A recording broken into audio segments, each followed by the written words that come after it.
नमस्कार, फिर पैसा बोलता है मैं आपका स्वागत है, मैं आनंद श्रीनिवासन। आज मार्केट में गोल्ड की दाम ऊपर गई है 13,600। मार्केट और ऊपर गई है 420 पॉइंट ऊपर थी जब मैं देख रहा था। और बैंक निफ्टी 1000 पॉइंट के ऊपर थी। हमारे जो सारे पटाखे लिस्ट की स्टॉक्स हैं वो ऊपर चल रही हैं। लेकिन ये संकट का अंत नहीं है, संकट और भी जारी है। सिल्वर का दाम 260 बोल रहे हैं। फ्यूचर्स मार्केट 232 है, 235 है, लेकिन मार्केट में 230 तक मिल सकती है। रुपया की दाम में बड़ा गिरावट है, 93 95 तक पहुंच गई है। ब्रेंट की दाम लोग बोल रहे हैं 96, लेकिन इंडिया बास्केट की दाम 140 के आसपास है। ओवरऑल भारत में कोई इम्प्रूवमेंट नहीं है, ऑन द ग्राउंड इम्प्रूवमेंट नहीं है। एलपीजी की शॉर्टेज है, पेंट की दाम बढ़ रहे हैं, सारी इनपुट कॉस्ट बढ़ रहे हैं। इसके कारण लोगों के पास पेंडिंग मनी नहीं है। इसका इफेक्ट ग्रोथ पे होगा। जब तक स्टेट ऑफ होम्स कम्प्लीटली खुल नहीं जाता, एलपीजी का प्रॉब्लम और फ्यूल का प्रॉब्लम भारत में सॉल्व नहीं होगा। तब तक के लिए लिंगरिंग इफेक्ट होगा। ये डेड कैट बाउंस है, 2 दिन से चालू है, शायद 7-8 दिन चले हो, फिर से मार्केट करेक्ट करेगी। इसीलिए ये फॉल्स नैरेटिव को आप बिलीव ना करें। जब आपको चांस मिलता है, पटाखे लिस्ट में एक दो मान रेट में कंसिडर करते रहें। तो आज का मुख्य खबर ये है कि सारी इंडेक्सेस अप थी। तो सुबह जब मैंने देखा auto index 2%, IT 0.5, pharma 1.4, FMCG 1.3 और मेटल 2.3 थी।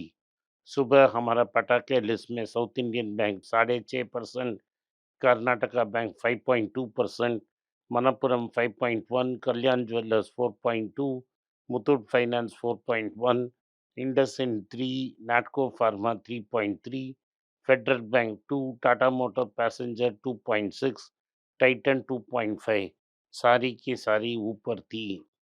ट्रम्प साहब ने फिर से दोहराया कि वो पीस ट्रीटी के लिए तैयार हैं, लेकिन ईरान बोल रहा है कि वो तैयार नहीं है। ट्रंप ने कहा है कि पाकिस्तान की असीम मुनसीर उनके तरफ से बात कर रहे हैं। पाकिस्तान की जो दावा है उस पर ईरान ने कोई रिप्लाई नहीं दिया है। अमेरिका कह रही है कि उन्होंने 15 पॉइंट प्लान दिया है और उसकी मंजूरी के लिए वेट कर रही है। लेकिन वॉर लगातार चल रही है। इसराइल बम्बार्ड कर रहा है, ईरान वापस ड्रोन से मार रहा है। जब मैं बात कर रहा था उसके 2 घंटे पहले कुवैत की एक इम्पोर्टेंट रिफाइनरी के पास एक ड्रोन अटैक लॉन्च हुआ था। भारत कह रही है कि उनके पास एक वॉर टाइम स्ट्रैटेजी थी, फ्यूल और फर्टिलाइजर की, उन्होंने उसे एक्टिवेट की। लेकिन क्या स्ट्रैटेजी है, इसके बारे में हमें कुछ खबर नहीं है। सारी मार्केट्स में एलपीजी की शॉर्टेज है। 2000 की सिलेंडर 7000 में बिक रही है। सारे खाने की जो रेस्टोरेंट्स हैं उन्होंने दाम बढ़ा दी है। जो माइग्रेंट हाई एंड लेबर हैं चेन्नई, बैंगलोर, हैदराबाद, पुणे, इन शहर में बहुत मुश्किल में हैं। बहुत सारे कैंटीन्स बंद हो गए हैं। लोग क्या करेंगे इसके बारे में सोचना पड़ेगा। गोल्ड और सिल्वर की ईटीएफ इन्वेस्टर्स की शार्प करेक्शन हुई है। तो जो पिछले 4-5 महीने में जिन्होंने एंट्री की उनकी बड़ी नुकसान है और ये नुकसान जारी रहेगी सिल्वर में। मैंने आपको कहा था सिल्वर से दूर रहें।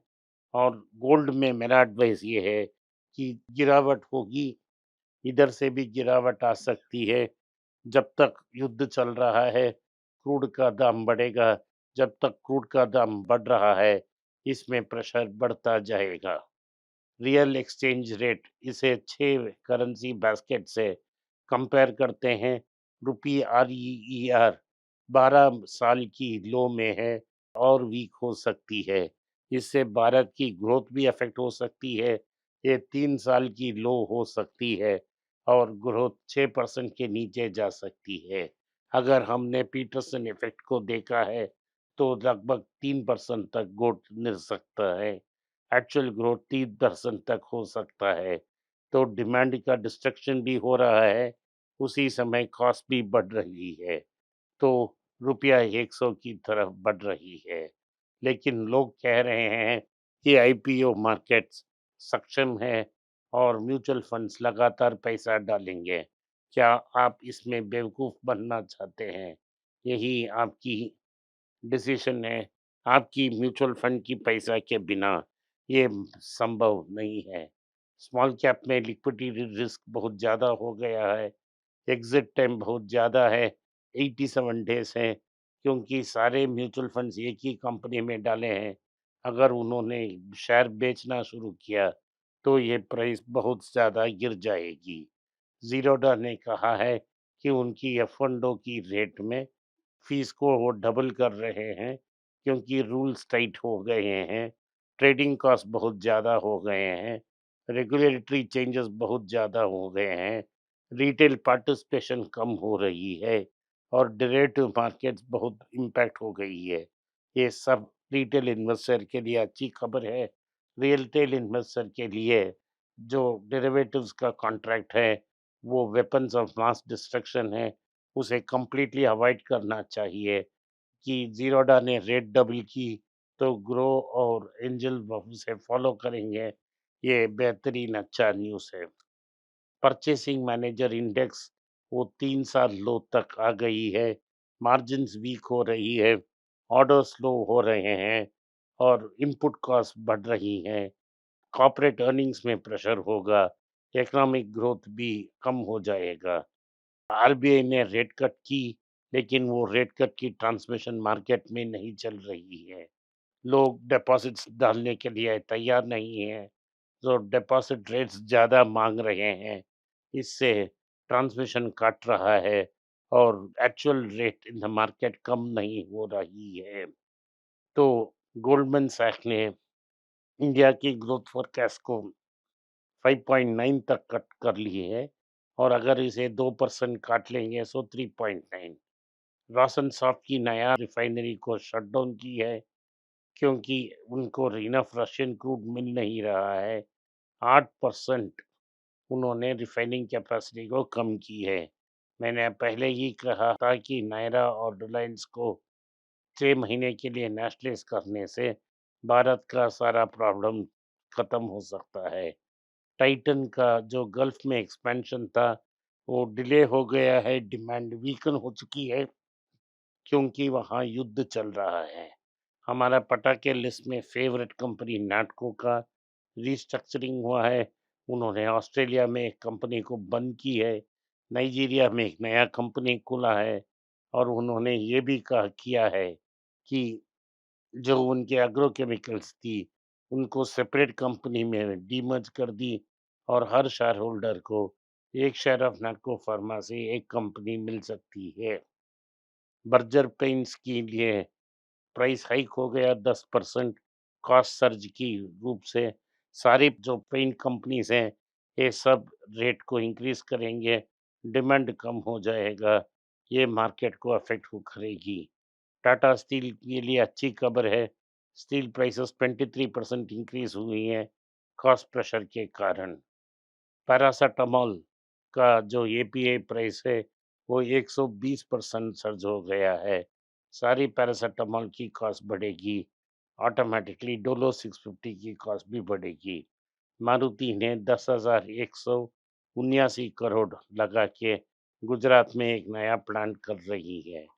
ऑयलर मोटर्स 437 करोड़ रेस की है कि ईवी की ग्रोथ को फंड करने के लिए ये three wheeler electric vehicles commercial के बनाते थे, अब फोर व्हीलर भी बनाने की कोशिश कर रहे हैं। एसी इंडस्ट्री में एक डिप आने वाली है, क्योंकि बड़ी ग्रोथ की फेज खत्म हो चुकी है। इन्फोसिस में लीडरशिप चेंज की टाइम आ गई है, ये ट्रांसफॉर्मेशन की बीच। RCB that is Royal Challengers Bengaluru को आदित्य बिरला ग्रुप ने 1.8 बिलियन डॉलर्स में खरीद ली है। आज के लिए इतना ही। आपने इस पॉडकास्ट को सुना, इसके लिए मैं आपका आभारी हूँ। हो सके तो वीडियो को लाइक कीजिए, चैनल को सब्सक्राइब कीजिए और बेल नोटिफिकेशन दबाएं। इस वीडियो को अपने दोस्त और रिश्तेदार के पास भेजें और उन्हें देखने की आग्रह करें। नमस्कार, धन्यवाद, जय हिंद। अगर आप मुझसे संपर्क करना चाहते हैं, नीचे दिए गए ईमेल में मेल भेजें। मेरी टीम आपके साथ संपर्क करेगी और मदद भी करेगी।